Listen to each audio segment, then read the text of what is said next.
So if you're struggling with your chipping contact, today I'm going to give you 4 different chipping drills that you can do that are all aimed at helping improve your chipping contact.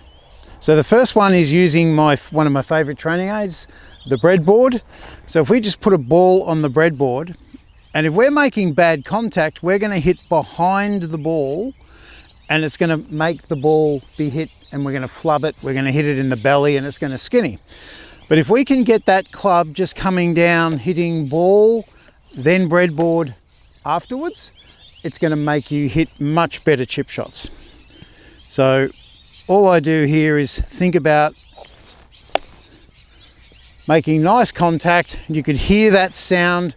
It was a nice crisp shot. So if you can just practice getting that club under the ball hitting the breadboard, you're going to improve your contact. So that's the first way. So the second drill that I've got to improve your chipping contact uses a golf tee. So I'm going to put the golf tee down there, and I'm going to put the golf ball just behind it. So it's about an inch or so behind the golf tee. So when I practice my chipping, all I've got to do here is hit the golf ball and make sure that my club hits the golf tee. And if I can do that, you'll probably see it in the replay. It's going to have a little bit of a stutter of the club. That's okay, because it means I've hit the tee and the tee's impeding my follow through.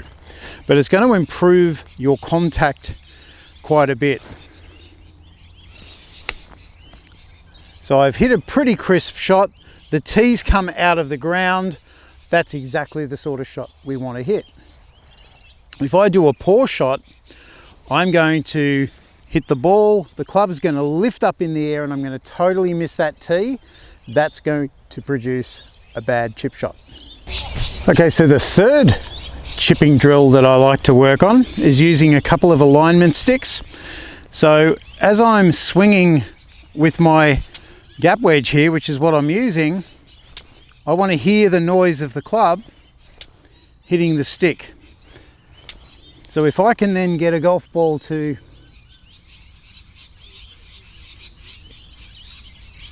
just sit, it's on a slight slope, so it's a little tricky, but I want to hear my club brush against that stick, which it did.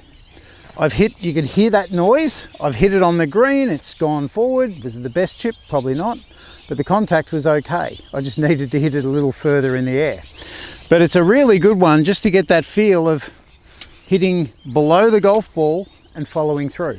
And that's one of the keys to all of these drills, hitting below the ball and following through.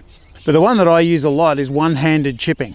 So if I start flicking my wrists doing this when I chip, I'm going to have poor contact. So the firmer I can keep my wrists through the shot, the better.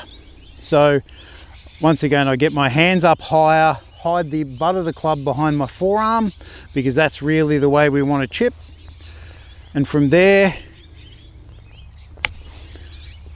I just hit a good crisp chip. You could hear it, and that's ended up pretty close. So if you can work on those 4 different chipping drills, it's going to go a long way to improving your contact. Now, if you can improve your chipping, you're definitely going to lower your score. And if you want to lower your score, I'm going to put a link to another video just up here I know is going to help lower your score.